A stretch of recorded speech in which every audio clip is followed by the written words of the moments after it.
9 तारीख के बाद जब दुनिया ये मानने लगी कि हिंदुस्तान की फौज का अपर हैंड है, हम एडवांटेजियस पोजीशन में हैं, हम दुश्मन के गले के नजदीक हैं, लेकिन फिर 10 तारीख को यकायक सीज फायर। देश की भावना थी कि पाकिस्तान को मुंह तोड़ जवाब दिया जाए, निर्णायक जवाब दिया जाए, जैसा 1971 में पाकिस्तान के 2 टुकड़े करके दिखाया था हमारी देश की फौज ने। तत्कालीन प्रधानमंत्री जी इंदिरा जी के समय पाकिस्तान को ऐसा जवाब दिया जाए।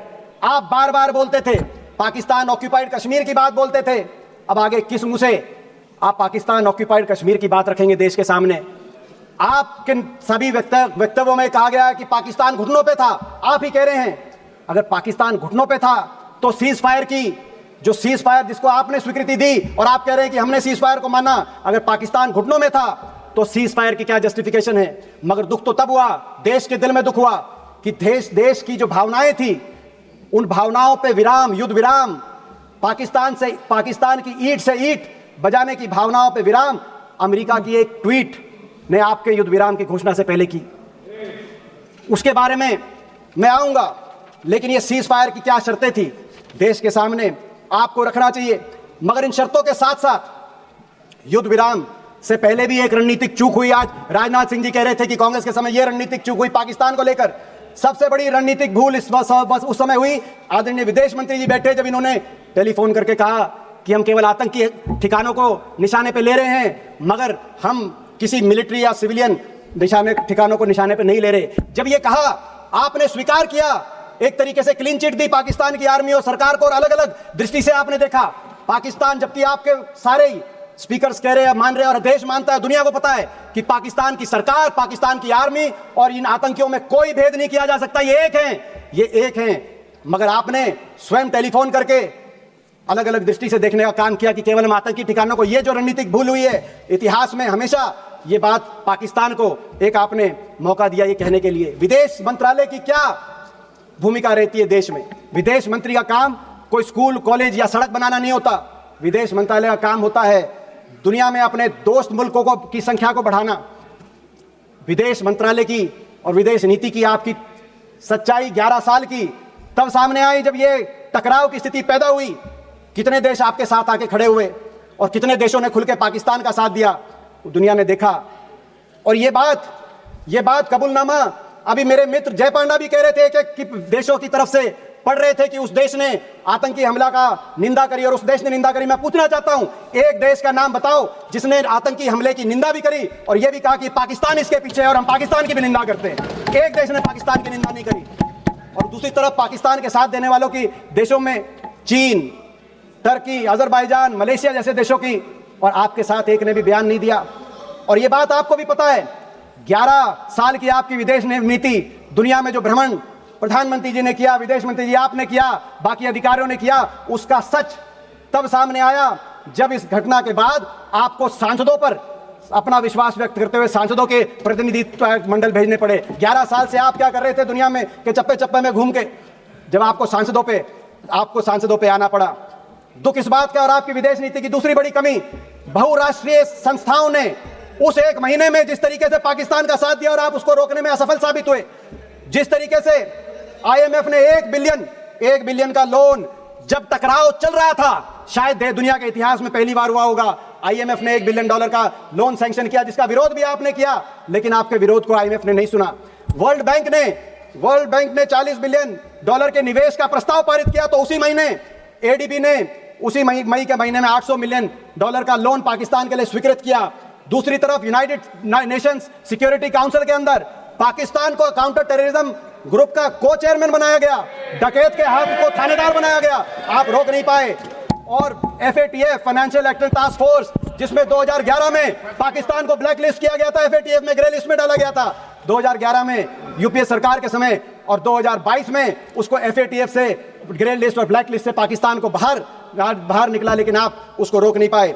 आपकी विदेश नीति में कमी, दूसरी कमी वहां है जब दुनिया के मुल्कों ने, अमेरिका और रूस जैसे मुल्कों ने भी हिंदुस्तान और पाकिस्तान को बराबर तोल दिया। यह कैसे संभव है? हम इसको कैसे मान सकते हैं? एक मुल्क आतंकवाद को पोषित करने वाला मुल्क है और दूसरा मुल्क आतंकवाद से पीड़ित मुल्क है। हम अंतर्राष्ट्रीय ऑर्डर की लड़ाई लड़ रहे हैं, लेकिन आपने देखा बार बार सभी मुल्कों ने बराबर तोल दिया। आपकी विदेश नीति की तीसरी बड़ी असफलता अमेरिका को लेकर है। ये वही अमेरिका है। हमारे इतिहास में समय समय पर अमेरिका को जब आंख दिखाने की बात आई तो हमने आंख भी दिखाई, और जब हाथ मिलाने की और मधुर संबंधों की बात आई तो पिछले 2 दशकों में अमेरिका से संबंधों में सुधार भी हुआ। हमने उतार चढ़ाव अमेरिका से संबंधों में देखा है। 1971 में जब अमेरिका ने आंख दिखाई थी कि आप बांग्लादेश के अंदर अपनी फौज मत भेजिए, तो इंदिरा जी ने मुंह तोड़ जवाब दिया था और बांग्लादेश के अंदर हमारी फौज गई थी। आंख दिखाई हमने। परमाणु परीक्षण की जब बात आई तो चाहे इंदिरा जी के समय परमाणु परीक्षण हुआ हो, चाहे अटल जी के समय परमाणु परीक्षण हुआ हो, अमेरिका ने जब रोकने की कोशिश करी तो हिंदुस्तान ने आंख दिखाई और अमेरिका के दबाव को नहीं माना। ये वही अमेरिका है। लेकिन जब अमेरिका से हाथ मिलाने की बात आई, सपोर्ट की बात कर रहे थे, सपोर्ट का लेटर्स पढ़ रहे थे, जय पांडा भी मौजूद थे जब राष्ट्रपति ओबामा आए थे। जब मित्रता की बात आई और 26/11 हुआ मुंबई में, तो राष्ट्रपति ओबामा वॉशिंगटन से दिल्ली आए। जॉइंट संसदीय सेशन में मैं भी एक सांसद था, जय पांडा भी एक सांसद थे, और राष्ट्रपति ओबामा ने कहा कि पाकिस्तान के अंदर टेररिस्ट के सेफ हेवन को बर्दाश्त नहीं किया जाएगा। और हिंदुस्तान ये साथ देने निभाने की बात, हाथ भी मिलाया और नजर भी, आंख भी मिलाई। मगर अमेरिका, आज आपको यही नहीं पता अमेरिका के साथ आप हाथ मिलाना चाहते हो या उनको आंख दिखाना चाहते हो। और अमेरिका के राष्ट्रपति ने 28 बार कहा कि सीज फायर हमने कराया। उससे भी चिंतनीय बात, उन्होंने कहा व्यापार के धौंस देके दिखाया। बात थी आतंकवाद पे वार की, आ गई व्यापार पे। अमेरिका के राष्ट्रपति कह रहे हैं, अमेरिका के राष्ट्रपति ने केवल व्यापार तक नहीं रुके, उन्होंने कहा कि 5 जहाज गिरे, वो केवल जहाज तक भी नहीं रुके। अमेरिका के राष्ट्रपति जी ने कश्मीर का भी नाम लाया कि कश्मीर में अमेरिका की बात हुई है। और दुख की बात यह, कश्मीर के मामले में और विदेशी हस्तक्षेप के मामले में, क्योंकि इस बात पर भाजपा का, आरएसएस का भी एक स्टैंड रहा है। क्या आरएसएस की भी विदेश नीति बदल गई है? क्या आरएसएस को भी स्वीकार्य है कि अमेरिका हस्तक्षेप कर रहा है? दुख की बात और है, दुख की बात यह है कि 28 बार अमेरिका के मुखिया ने अपने मुंह से ये बात कही और लगातार कह रहे हैं, लेकिन हमारे देश के मुखिया ने एक बार भी उसका खंडन नहीं किया कि अमेरिका के राष्ट्रपति झूठ बोल रहे हैं, गलत बोल रहे हैं। अमेरिका को भी चुनना होगा, अमेरिका को भी चुनना होगा। अमेरिका को कैसे संबंध चाहिए हिंदुस्तान के साथ? दुनिया की एक शक्ति है हिंदुस्तान, भारतवर्ष को पाकिस्तान से का बराबरी नहीं कर सकता अमेरिका को भी चुनना होगा। और मैं आपसे भी कहना चाहता हूं, आपको भी रास्ता चुनना होगा। या तो आंख दिखाओ या हाथ मिलाओ, या तो बातचीत करके अमेरिका से संबंध सुधारो और डोनाल्ड को चुप कराओ, डोनाल्ड का मुंह बंद कराओ। नहीं तो हिंदुस्तान में मैकडोनाल्ड को बंद कराओ। अमेरिका को अधिकार नहीं है, दोनों घोड़ों पर सवार होकर चलने का अधिकार नहीं है। आपकी विदेश नीति की तीसरी बड़ी असफलता चीन को लेकर है। मैं याद दिला दूं, जब आसिफ मुनीर अमेरिका के अंदर लंच कर रहे थे, उनको भोजन दिया जा रहा था और वो कह रहे थे कि डोनाल्ड ट्रंप को नोबेल पीस प्राइज दिया जाए। जब वो ये कह रहे थे, उसी दिन इत्तेफाक से उसी दिन चीन के अंदर ट्राइलैटरल बातचीत चल रही थी, चीन, पाकिस्तान और बांग्लादेश की। ये उस दिन ट्राइलैटरल बातचीत चल रही थी चीन को लेकर। बार बार आपको आगाह किया हमारे नेता राहुल गांधी जी ने, इसी सदन में किया है, लेकिन उनकी बात को आपने हल्के में लिया। और आज आपको आगाह कर रहे थे, हमारी फौज आगाह कर रही है चीन को लेकर। जो हमारे फौज के deputy chief of army staff है राहुल सिंह, उनका बयान आया कि चीन ये जो युद्ध था, इसमें पूरी तरीके से पाकिस्तान को सर्वेलेंस में, सैटेलाइट में, इक्विपमेंट में, प्लेटफॉर्म में, नेटवर्क में पूरी तरीके से पाकिस्तान का साथ चीन दे रहा था। और पाकिस्तान के डीजीएमओ की बात आई कि जब लड़ाई चल रही थी तो एमओ रूम के अंदर चीन के एम्बेसडर, पाकिस्तान में जो चीन के एम्बेसडर हैं, वो एमओ रूम में बैठे थे, पाकिस्तान के आर्मी के हेडक्वार्टर में बैठे थे। ये पाकिस्तान के डीजीएमओ ने कहा। लेकिन आपका क्या रिस्पॉन्स रहा? आपने चीन के एम्बेसडर को अभी तक दिल्ली में तलब करने का भी कार्रवाई नहीं करी, चीन को कार्रवाई नहीं करी। जब टर्की ने पाकिस्तान के साथ देने के लिए अपना बेड़ा बजाया, तो आपने टर्की के दुश्मन मुल्क साइप्रस में प्रधानमंत्री जी गए, अच्छा संदेश गया। मगर जो असली दुश्मन था चीन, आपको अगर संदेश देना था तो ताइवान में प्रधानमंत्री जी जाते, चीन को संदेश देते। चीन को भूल गए। और 6 जुलाई को जब जनरल राहुल सिंह ने कहा कि चीन इसके पीछे है, आपका क्या जवाब रहा? विदेश मंत्री जी आप 10 जुलाई को बेजिंग चले गए, ताइवान नहीं, बेजिंग चले गए। और आपका ट्वीट आया, आपका वक्तव्य आया कि चीन की जो एससीओ की अध्यक्षता है उसका भारत समर्थन करता है और हमारे संबंधों में सुधार हो रहा है। किस बात का दबाव? चीन से। भारत एक स्वतंत्र, एक ऐसा देश है जिसको आज हल्के में नहीं लेना जाना चाहिए। आपकी एक और रक्षा मंत्री बोल रहे थे, मैं एक और डिफेंस प्रिपेयर्डनेस को लेकर भी इस बीच में कहना चाहूंगा।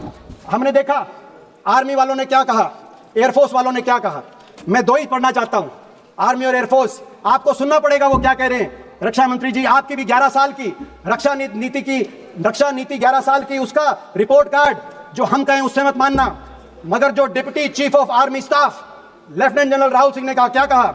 उन्होंने कहा, राहुल सिंह जी की जो स्टेटमेंट आई चीन को लेकर, उसके बाद उन्होंने कहा the equipment that was supposed to be received in January has not been delivered yet.